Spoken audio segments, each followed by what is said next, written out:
U'budu, kalian sembahlah Rabbakum,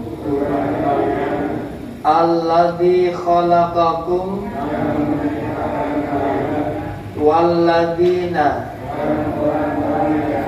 min qablikum la'allakum tattaquna, kalian bertakwa. Ya ayyuhan nas, wahai manusia, ai ahla Makkah.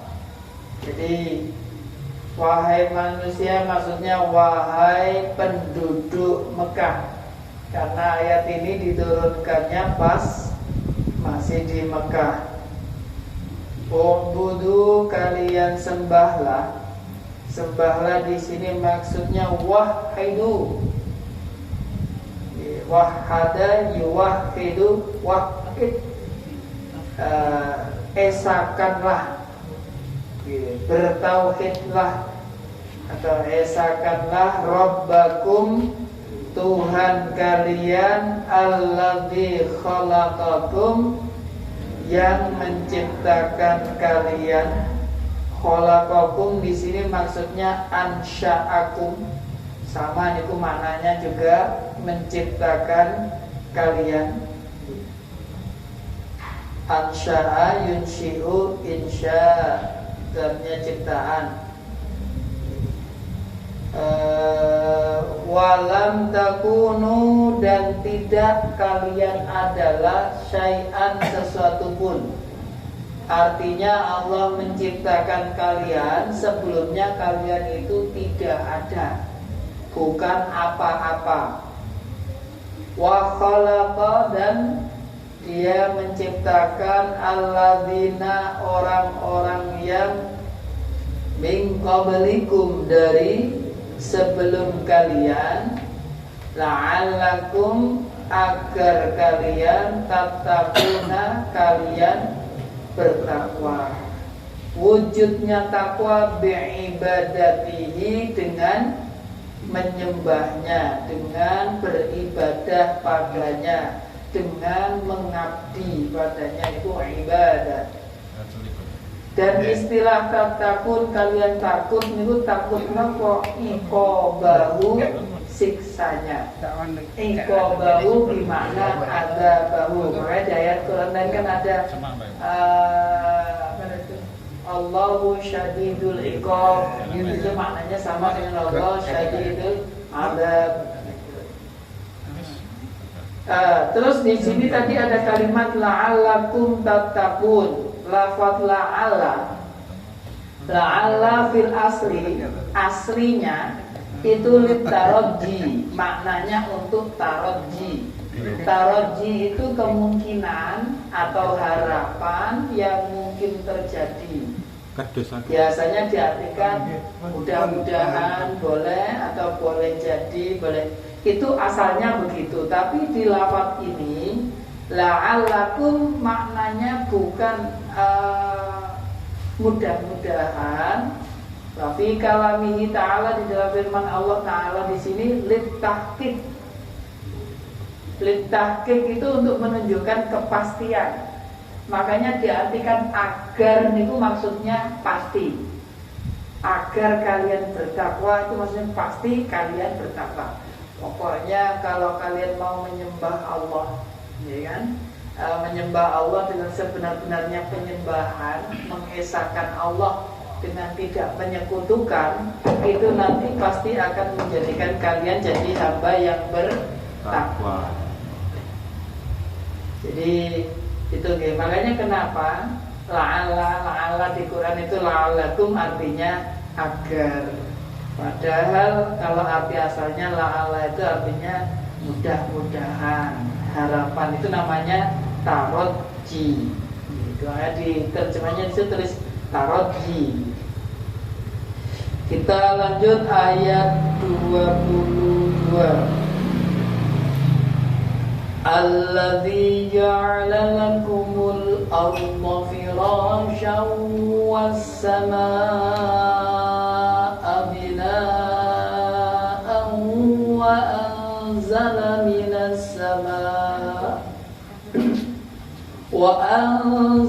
minas samaa'i ma'an fa akhraja bihi minats thamarati rizqan lakum fala taj'alu lillahi andadan wa antum ta'lamun. Monggo.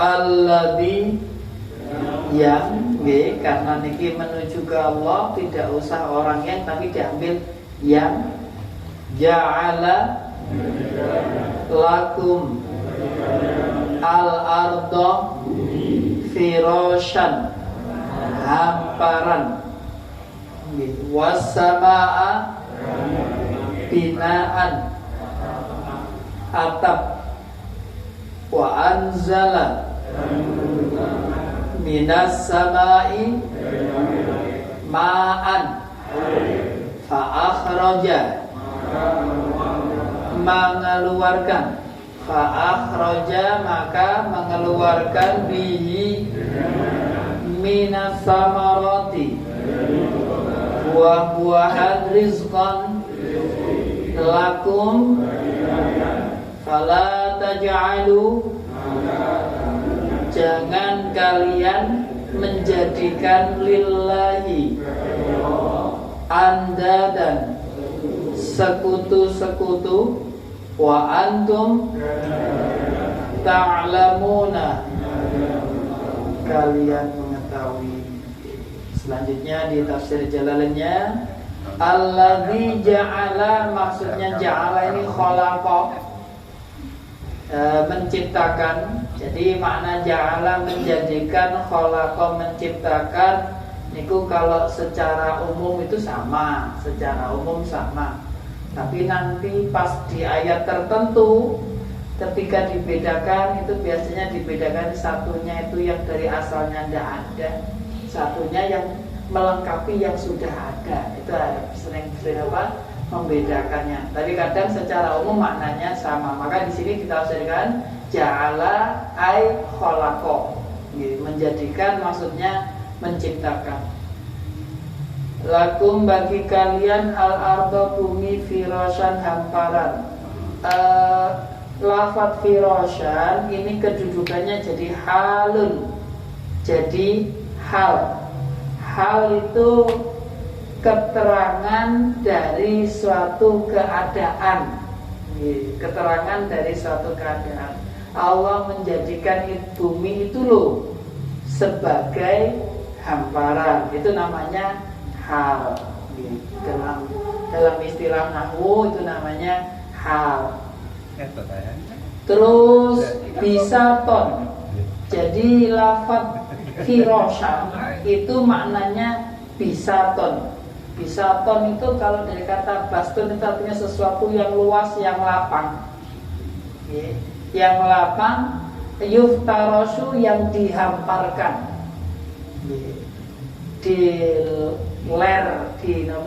Dibentangkan yang luas itu namanya hamparan. La ghayata fis salabah, tidak keras, tidak begitu keras. Awil luyunah dan atau tidak begitu lunak. Jadi bumi ini dijadikan kalau di keterangan tafsirnya ini tidak terlalu keras, tidak terlalu lunak. Terus fala yumkinu, maka tidak mungkin al istiqraru untuk menetap alaiha atasnya. Maksudnya untuk ditetapi selamanya mboten mesti sifatnya niku sementara. Jadi nggih niku solaba dari sulbi, keras, luyuna dari lain lunak. Nggih makanya bumi niki lak nggih lemah dipacul nggih kenek kan ngoten nggih kadang-kadang nggih enten sing rada atos titik, enten sing nyemek-nyemek, enten sing becer, enten sing itu. Wasamaa, dan langit binaan sebagai atap. Binaan itu kadang bermakna bangunan, tapi di sini ada penjelasan tafsirnya sakofan. Sakofan itu artinya atap. Ini sama kedudukannya sebagai hal kayak firosa tadi. Maksudnya Allah menjadikan bumi sebagai hamparan dan Allah menjadikan langit sebagai atap. Sebagai itu namanya, kalau di nahwu namanya hal. Wa anzala minas sama'i ma'a, dan Allah menurunkan dari langit air. Fa akhraja bihi, maka Allah mengeluarkan dengannya, dengan air tersebut, min anwa'is samarati. Di sini kalau jelasnya ditambah anwa', minas samarati ay min anwa'is samarati.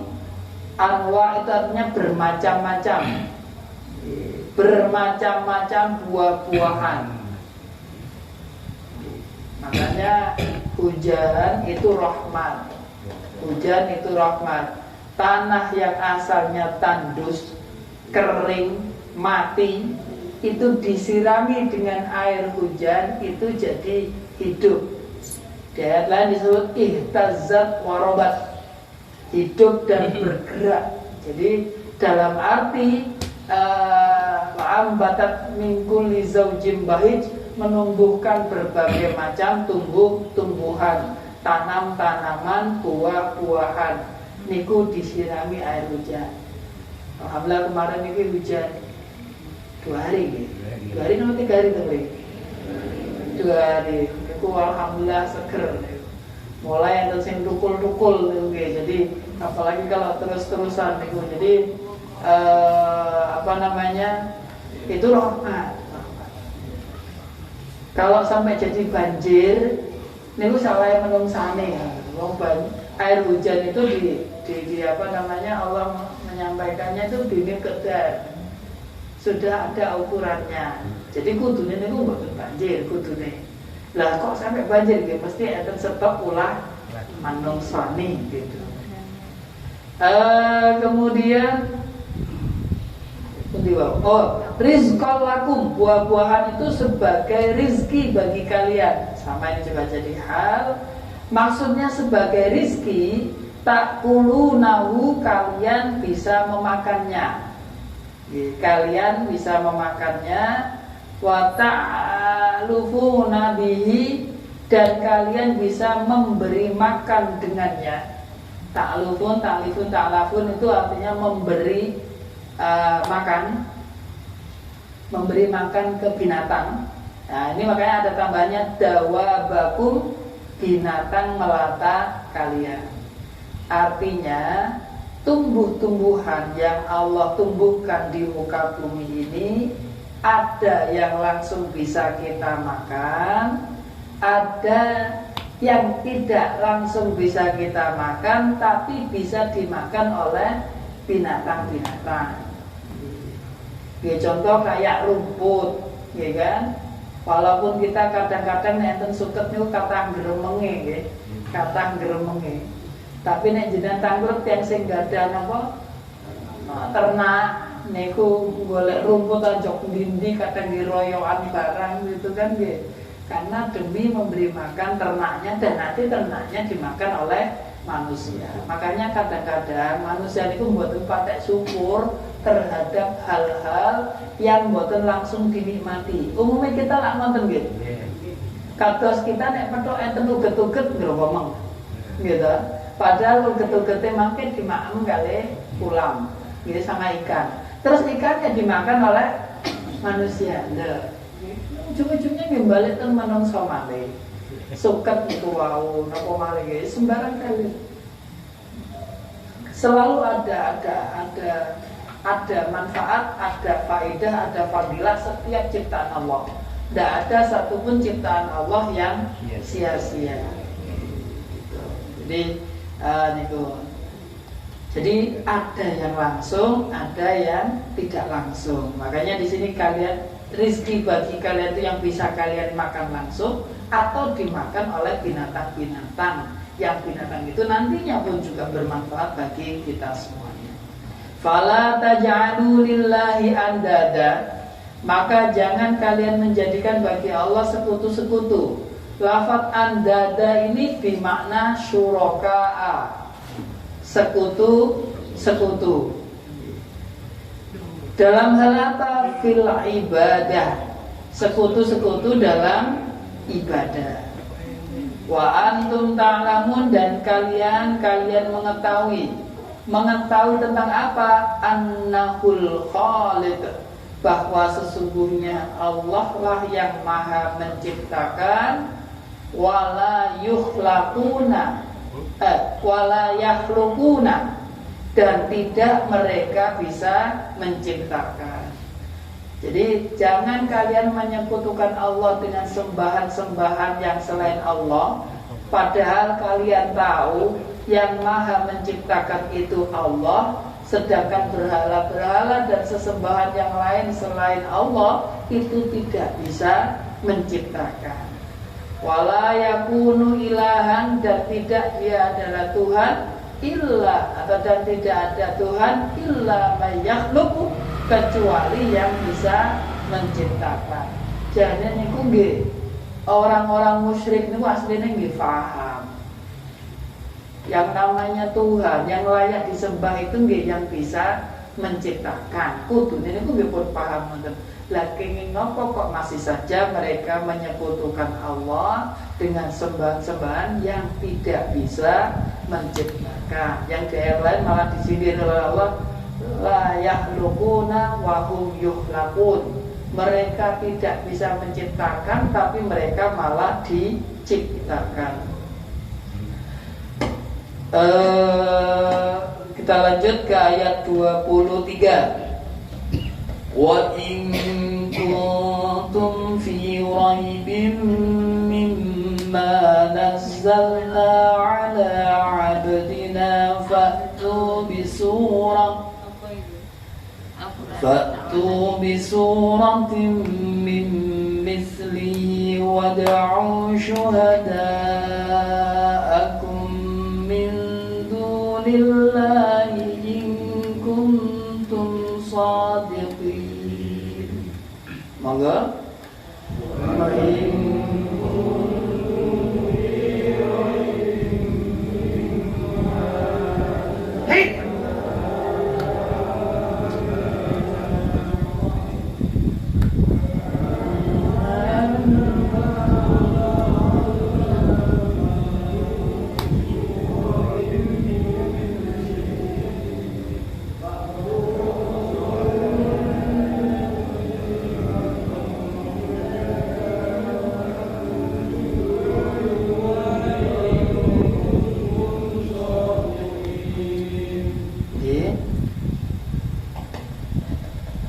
Wa in kuntum, kalian adalah fi raibin, di dalam keraguan, mimma nazzalna ala abdina, hamba kami, faktu, kalian datangkanlah bisuratin, dengan satu surat, mim mislihi, semisalnya, wada'u, dan kalian panggillah syuhada'akum, saksi-saksi kalian, min dunillah, in kuntum shadiqina. Wa in kuntum kuntum fi raibin, jika dan jika kuntum kalian adalah fi raibin di dalam keraguan. Raibin di sini maksudnya syakin, sama maknanya keraguan. Di bahasa Al-Quran itu yang populer yang maknanya ragu itu setidaknya 3, raibin, syakin, sama miryah. Itu artinya ragu. Mimma, dari apa yang nazzalna kami turunkan, ala abdina, atas hamba kami. Maksudnya hamba kami di sini adalah Muhammadin, Nabi Muhammad sallallahu alaihi wasallam.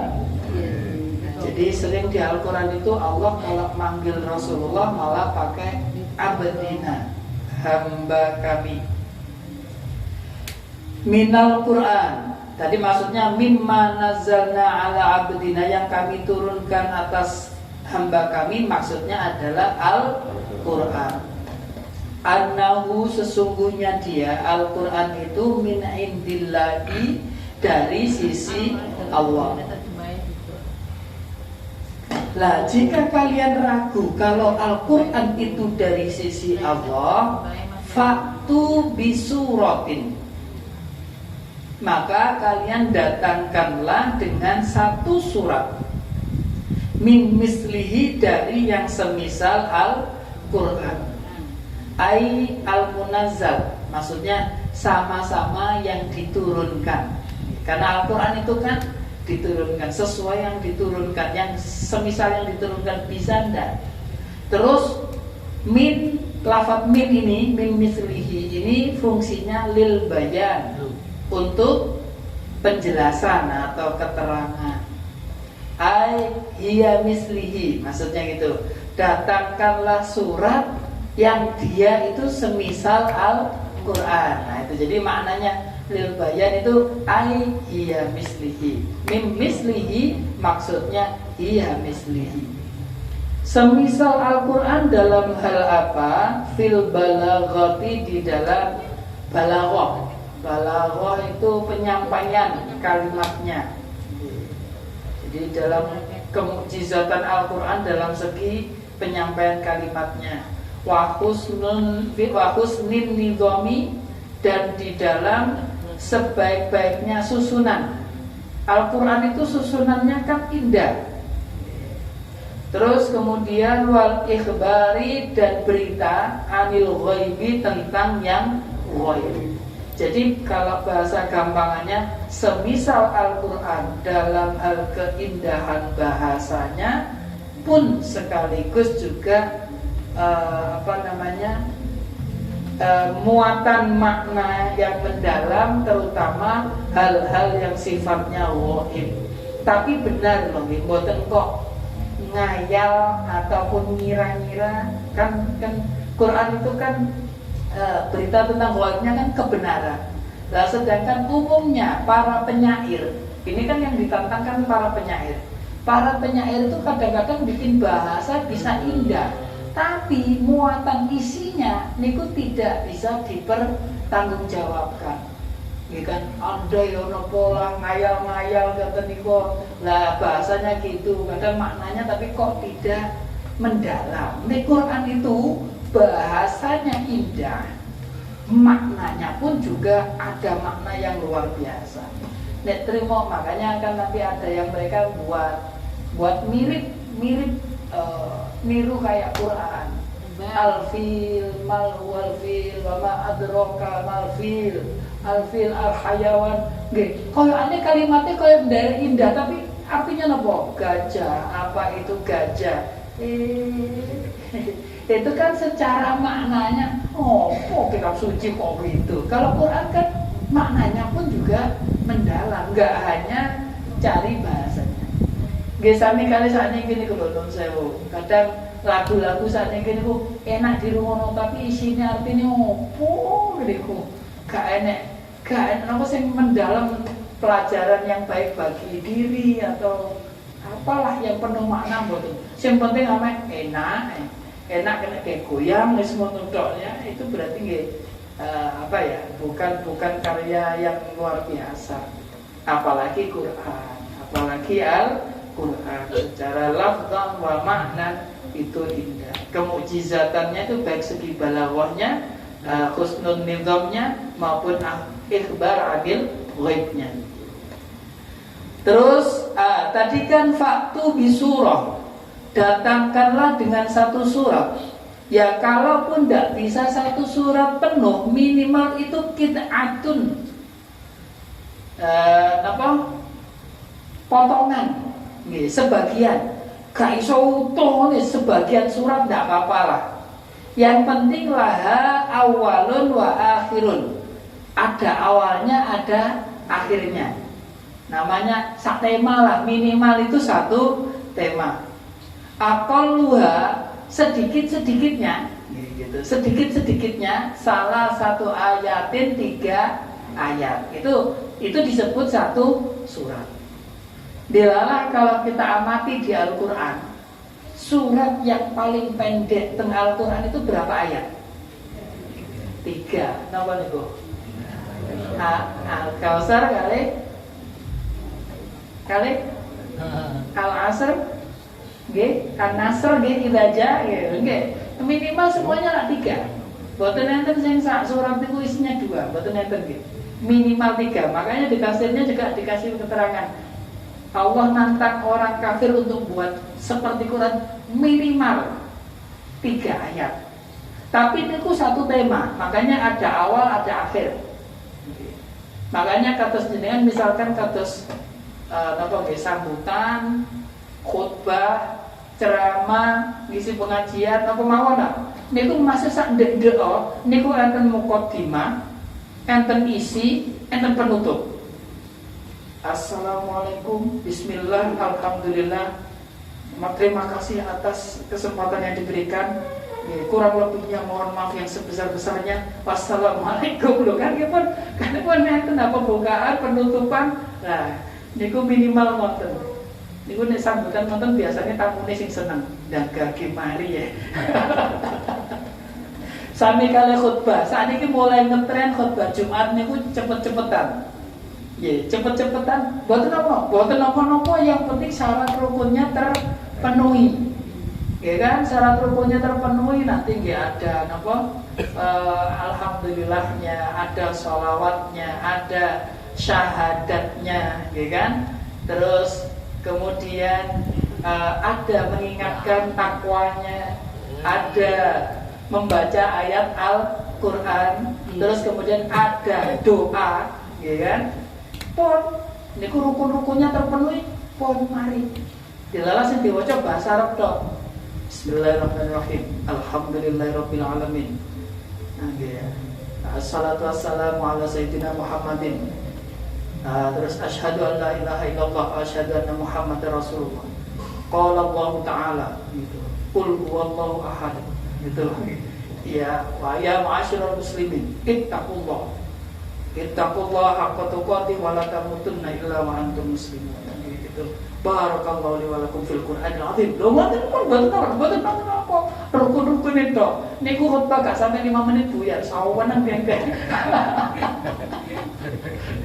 Mungkin khutbah kedua dibaleni malih. Pokoknya sama kan, dibaleni cuma cek mboten padha titik ayat Qur'an diganti sing liyane. Ngoten terus ngoten peringatan takwanya dibacakan aja ayatnya, ya ayyuhalladzina amanu taqullaha haqqa tuqatih wa la tamutunna illa wa antum muslimun. Nah, terus syahadat, sholawat, terus wa sallallahu ala sayyidina Muhammadin wa ala alihi wasallam wa ta'anna ma'hum minal khulafa'ir rasyidin. Wa terus Allah maghfir. Wah, niki sing ngantuk-ngantuk langsung tangi. Pokoke alarme Jumatan niku nek Allah maghfir, mboten langsung tangi. Delalah khotibnya dongane bener Allah maghfir. Sing ngantuk kabeh bablas. Wong setelan alarme itu Allah maghfir. Dan ditungakno liyane. Ghafarallahu lana wa lahum. Terus wal muslimin wal muslimat wal mu'minin wal mu'minat. Kok kira Allah maghfir lho? Padha ghafarallahu itu kan gimana niku. Atau Rabbana ada doa-doa yang lain, kemudian sudah tutup salat 5 menit mantun. Salate 2 menit pisan.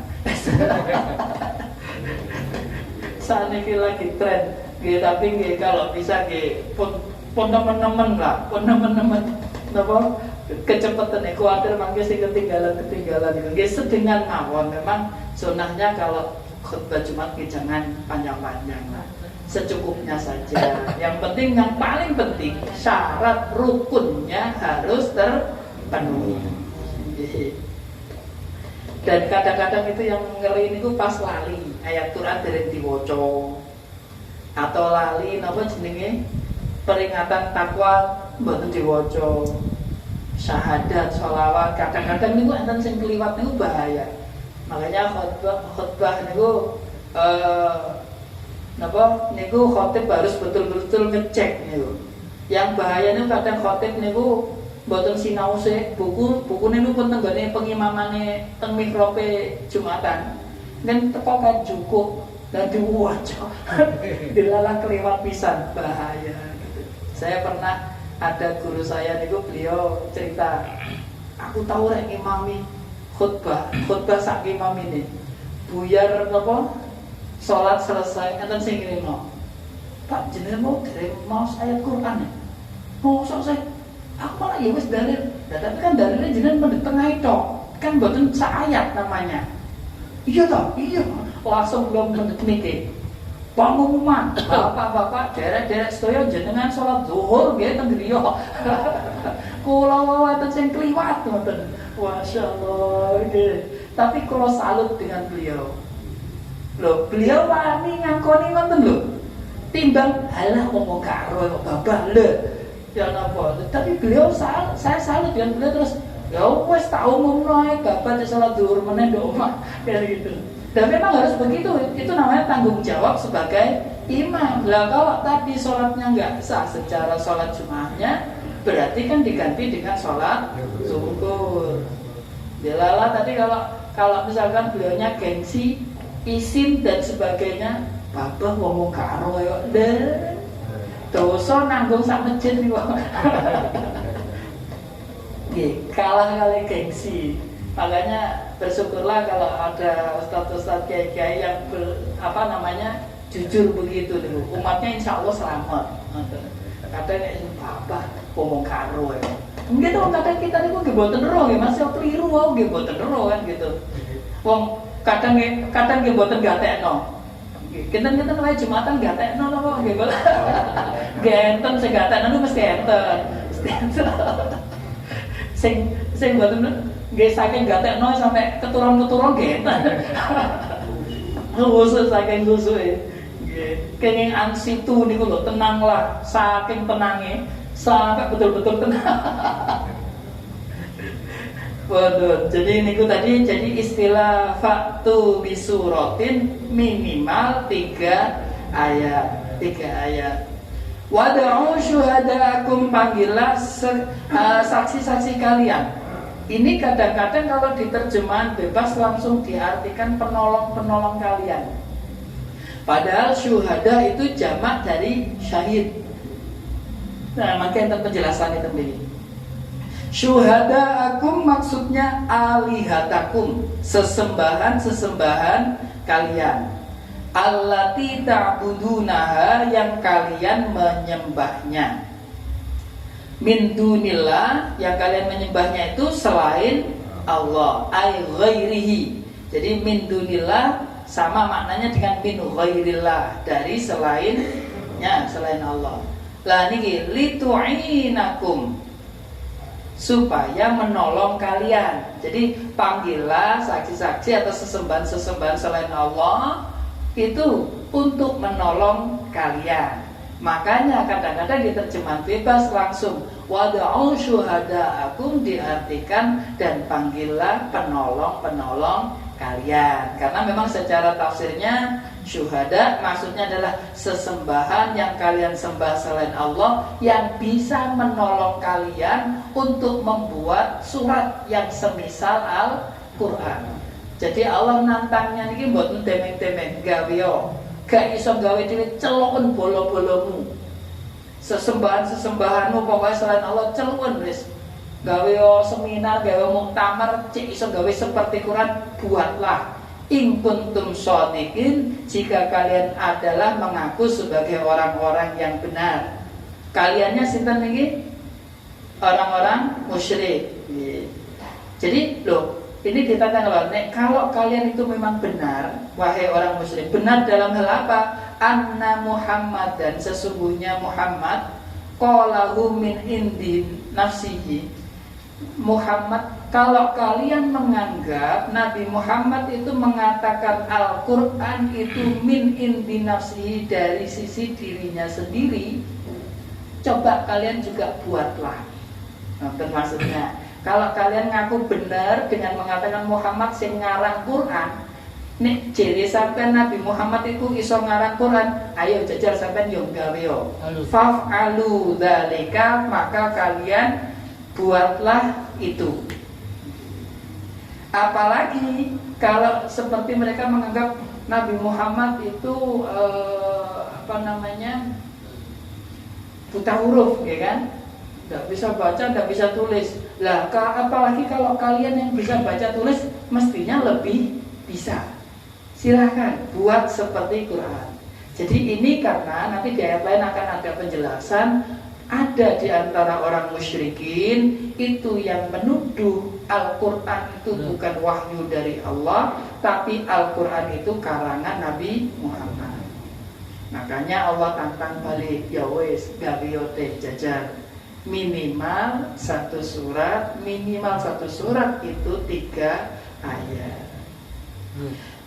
Fa innakum, maka sesungguhnya kalian, wahai orang-orang musyrik, kalian itu kan Arabiyun, orang-orang Arab, sama kayak Nabi Muhammad. Nih Muhammad iso sama kudune yo iso. Terus kalian ini juga fusoha. Fusoha itu jamak dari fasih, orang-orang yang fasih berbahasa Arab. Podo iso lah. Nek sampean ngarani Al-Qur'an gawenane Muhammad, sampean yo gawe yo jajar. Misteri yang semisal Al-Qur'an, atau kalian fasih seperti Nabi Muhammad. Jadi Nabi Muhammad itu walaupun misalkan istilah ummiyun tidak bisa baca, tapi beliau itu fasih berbahasa, bukan kok gak iso apa-apa belas itu mboten. Itu cuma hanya bahasakan supaya tidak dituduh Al-Qur'an itu buatan Nabi Muhammad. Bukan kok karena bodoh ngoten mboten. Wong Nabi Muhammad itu sifatnya adalah fatonah. Fatonah niku cerdas.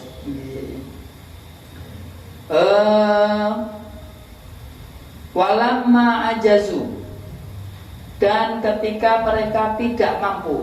Ajazu itu artinya lemah. Lemah itu maksudnya tidak mampu. Anzalika, dari itu maksudnya tidak mampu menjawab tantangan Allah untuk membuat surat yang semisal Al-Quran. Maka turun selanjutnya adalah ayat yang ke-24. Fa illam taf'alu wa lan taf'alu fattaqun nar allati waquduha an-nas wal hijarah u'iddat lil kafirin. Monggo.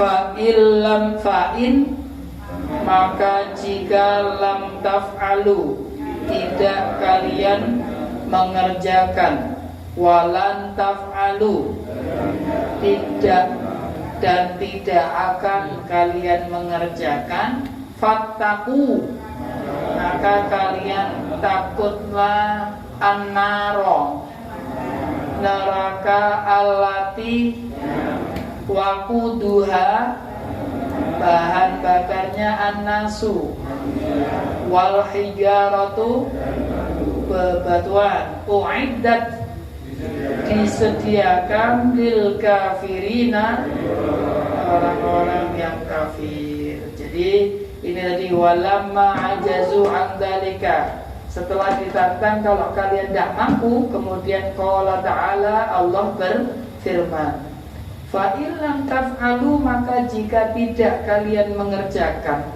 madzukiro, mengerjakan apa yang telah disebutkan tadi, yaitu membuat satu surat semisal Al-Quran.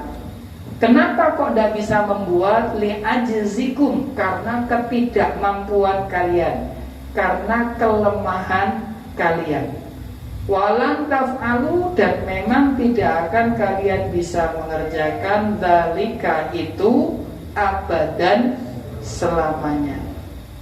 Kenapa? Lidzuhuri i'jazihi, karena memang nampak kemukjizatannya Al-Quran. Memang Al-Quran itu mukjizat dari Allah.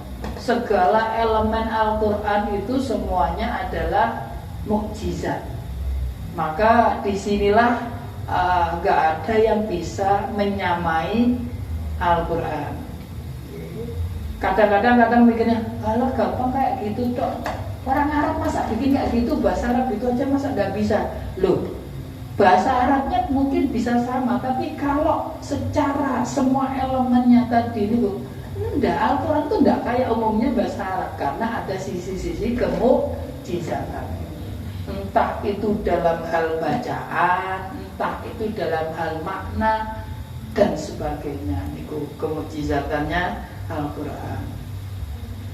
Kemudian i'tiradin itu yang menghalangi sehingga mereka tidak bisa membuat yang seperti Al-Quran. Jadi jadi terhalang karena itu. Fattaku, jadi kalian tidak bisa dan memang tidak bakal bisa nandingi Al-Quran. Maka dari itu fattakun nar, takutlah neraka. Takutlah di sini wujudnya adalah bil iman. Ya sudah, kalian beriman saja billahi, kepada Allah. Dan wa annahu, dan kalian berimanlah bahwa sesungguhnya dia Al-Quran itu laisa, bukan min kalamil basyari, dari kalimat manusia. Yaitu istimewanya Quran karena Quran itu bukan bahasanya manusia, itu kalamullah, firman Allah. Takutlah an-nar, neraka, allati waquduha, yang bahan bakarnya neraka itu adalah an-nasu, manusia. Maksudnya manusia nggih mboten kok sedaya manusia, tapi al-kuffaru, manusia-manusia yang kafir. Wal hijaratu, dan bebatuan. Bebatuan itu ka'asnamihim. Karena kenapa kok batu? Berhala rata-rata dulu dibuat dari batu, seperti asnamihim, seperti berhala-berhala mereka, minha, darinya, dari bebatuan. Umumnya kan batu. Dan memang kalau sekarang kalau secara ilmu fisika, api yang dari batu itu biasanya lebih panas daripada yang bahan bakarnya dari kayu, nopo malih kertas, kapuk gitu. Sama-sama api niku yang bahan bakarnya beda niku panasnya beda. Nah niku makanya tukang ngobong boto niku masih ngobong boto kan boto sembarang bahan bakar gitu. Ya pokoknya naran niku mboten mesti lah dipilih. Nggih nonton sing rodo, kayu-kayu sing atos sing niku mesti. Nek sing beluk tok niku biasanya malah gak panas dan sebagainya loh. Normalnya waktu gitu. Jadi dan juga itu tadi ada unsur mengingatkan, di ayat lain kan ada kalimat antum wa ma ta'buduna min dunillahi hasabu jahannam.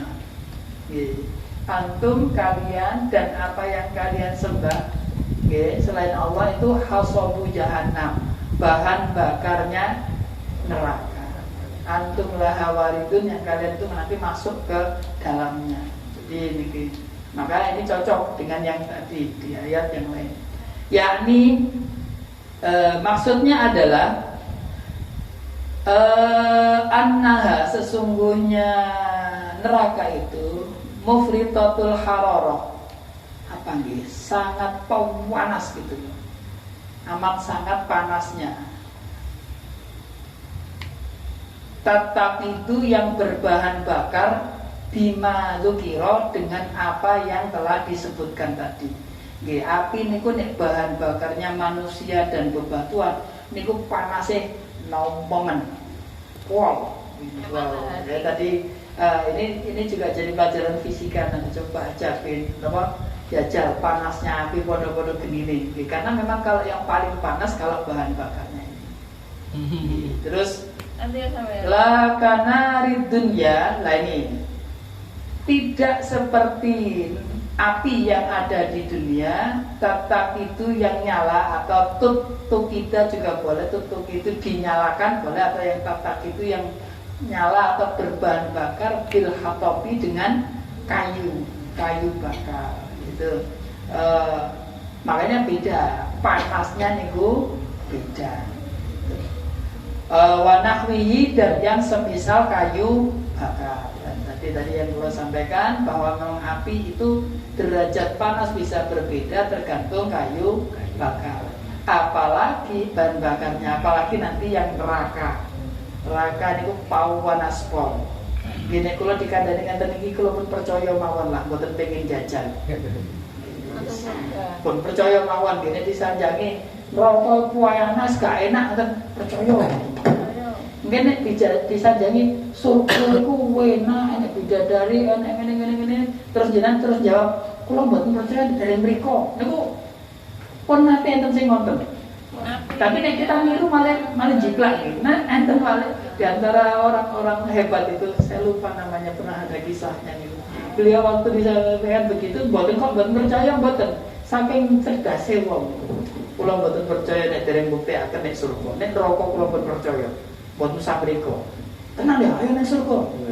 Nyampe teng surga, nggih tenanan apik. Ya yang balik lho, mboten surga kok balik.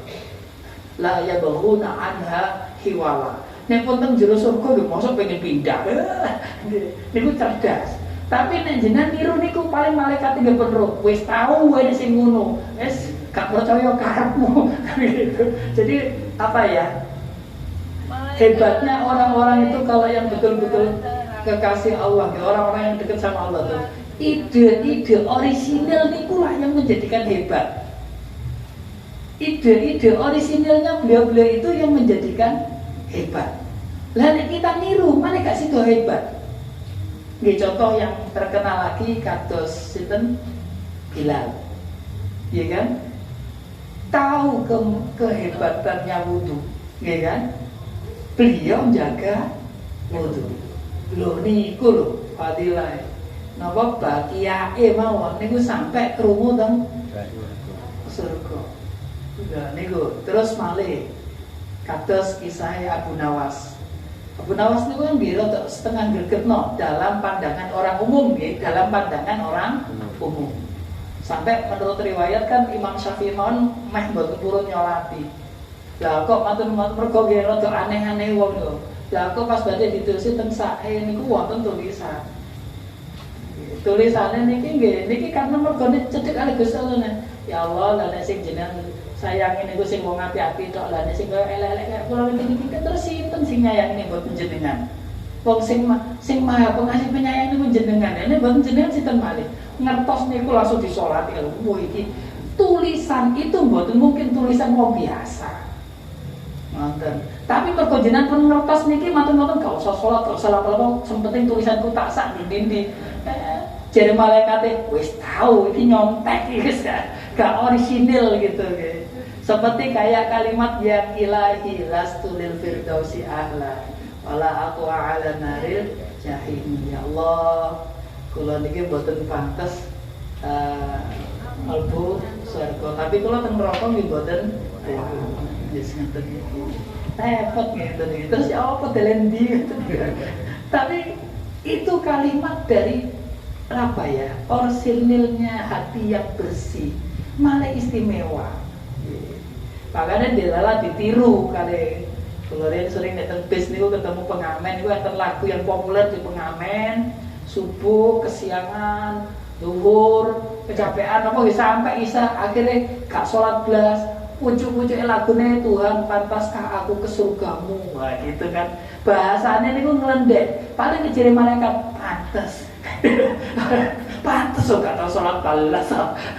Karepe pengen niru Abu Nawas, pengen niru syair yo. Lho, syair itu syair merendah padahal aslinya artinya sangat terpaut dengan Allah. Lah sing niru niki mboten merendah, ancen rendah.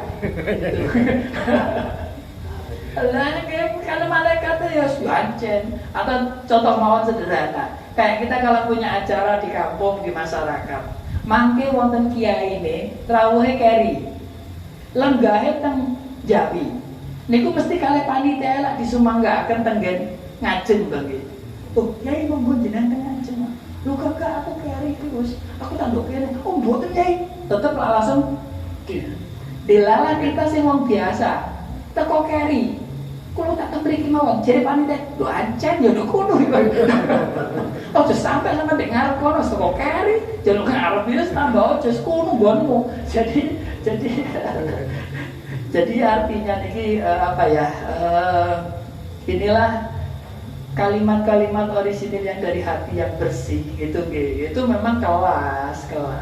Lah kita kalau mau jiplak niku nggih, mau nyontek niku nggih sak sembarang kalire, jangan dipedet pucuk kalimatnya tok kan ngoten. Kados guru-guru sekolah riyen enten arek biasane bendinane ditakoni gak tau iso plonga-plongo mantun ngoten lungguh sak bangku sithik pinter bijine dhek 100 pisan. Niku masih guru langsung curiga jelas nyontek. Jelas nyontek kan gitu. Maka tapi beda kalau kita sama-sama berusahanya, belajarnya, ikhtiarnya. Nanti terus ternyata bijine padha apike. Mboten mungkin dituduh nyontek.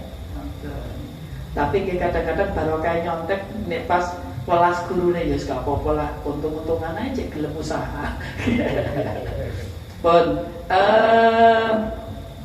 uiddat disediakan, huyiat. Uiddat bermakna huyiat, disediakan lil kafirina bagi orang-orang kafir.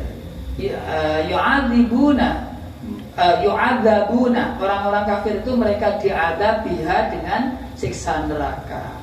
Lafaz uiddat lil kafirin ini jumlatun musta'nifatun, jumlah musta'nifah atau jumlah istiqnaf, biasanya kita nyebutnya begitu. Musta'nafah jumlah istiqnaf ini au halun atau menjadi hal lazimatun yang pasti.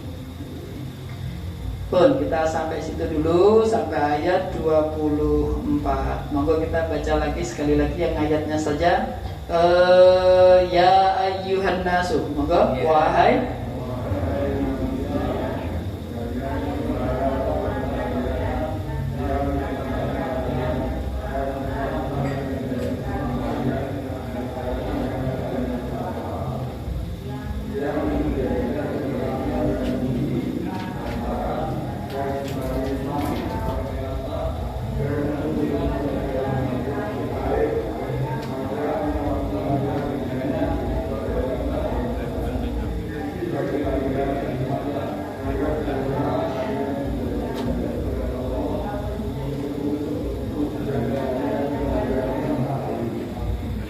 Ya ayyuhan nas, wahai manusia, wahai penduduk Mekah, karena waktu itu turunnya di Mekah. Kalau buat kita sekarang ya seluruh umat manusia.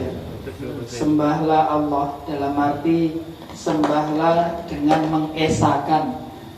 Mengesahkan hanya Allah yang disembah. Di sini disifati Allah itu alladzi khalaqakum walladzina min qablikum, yang menciptakan kalian dan yang menciptakan orang-orang yang sebelum kalian. Ini ada tambahan yang sebelum kalian, nanti ini khususnya untuk membantah orang-orang yang ngaku Tuhan, seperti kados Fir'aun, Namrud, ya kan? Itu kan yang ngaku Tuhan. Waktu Nabi Ibrahim lawan Namrud itu kan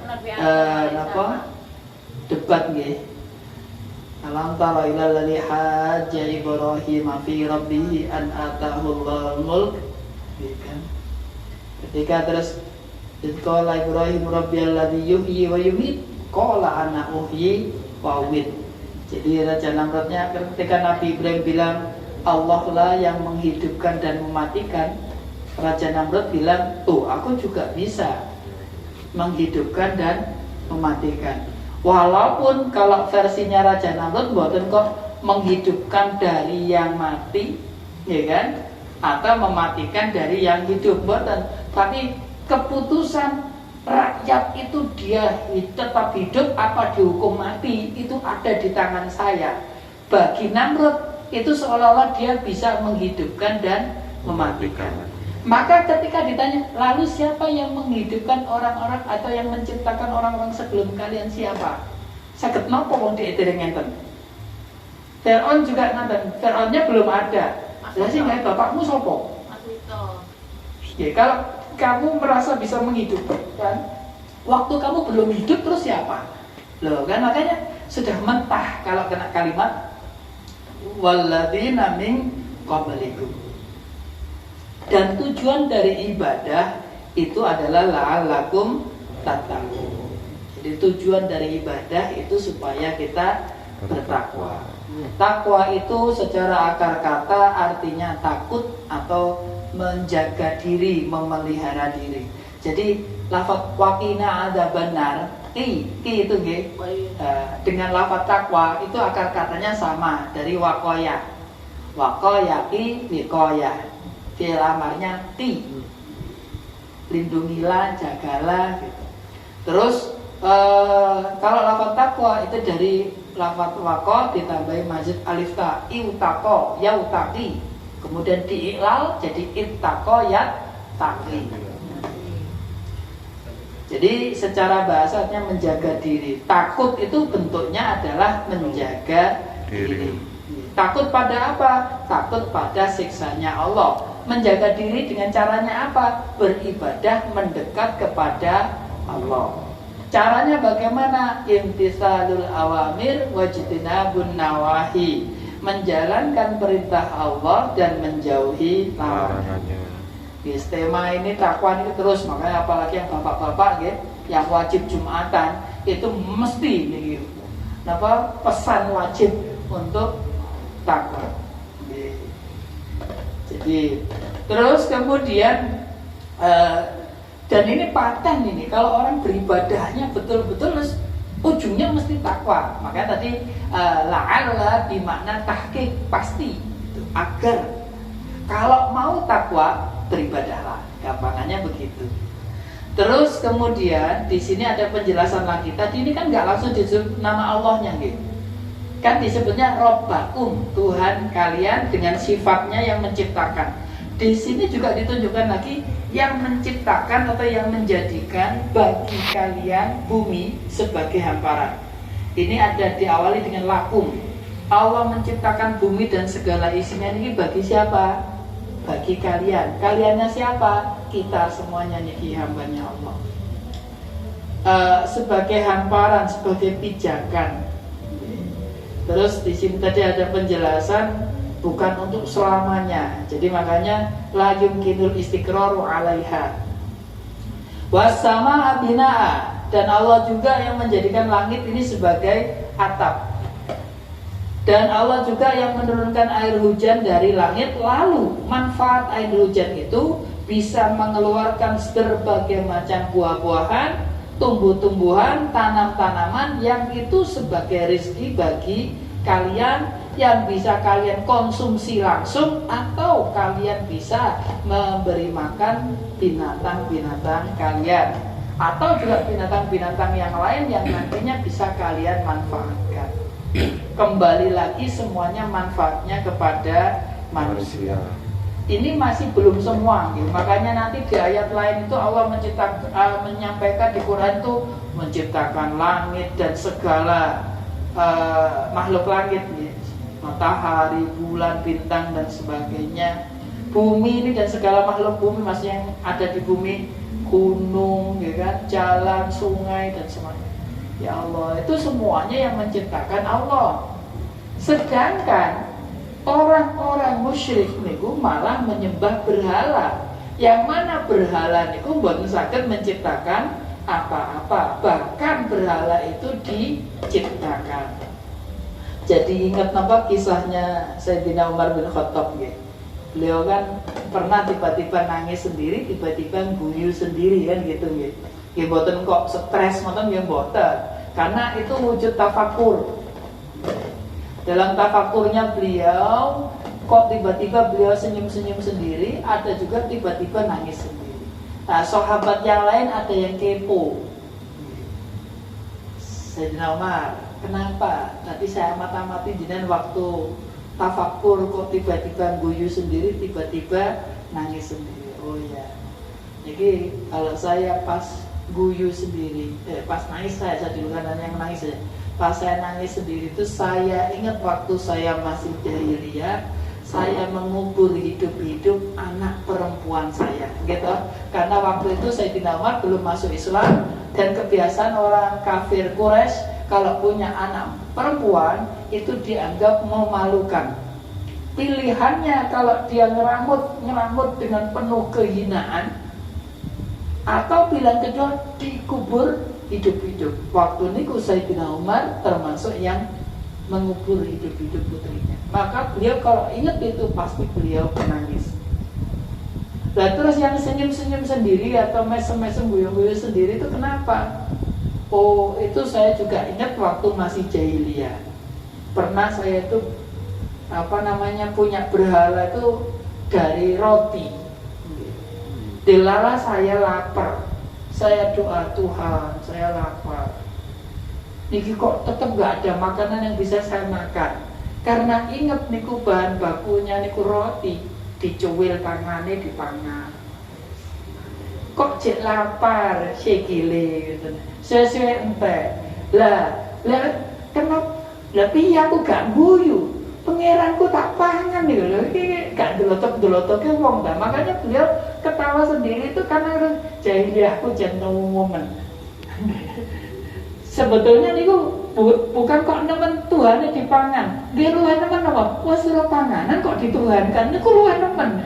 Cek goblok kok cek nemen-nemen aku biyen itu. Jadi ini logika yang gampang untuk dicamkan. Barang yang diciptakan itu enggak layak dituhankan, karena yang jadi Tuhan itu harusnya yang menciptakan. Atau juga nanti yang di ayat lain harusnya yang yamliku naf'an wa darran, yang bisa punya kuasa memberikan manfaat dan madarat. Lah kalau yang sesembahan yang la yamliku naf'an wala darran, yang tidak bisa memberi manfaat, tidak bisa memberi madarat, nggih damel napa disembah. Nggih kan? Damel napa disembah? Nggih mboten enten faedah yo, gak iso apa-apa kok disembah. Itu logika yang sangat sederhana. Makanya tadi di sini di tafsir ada penjelasan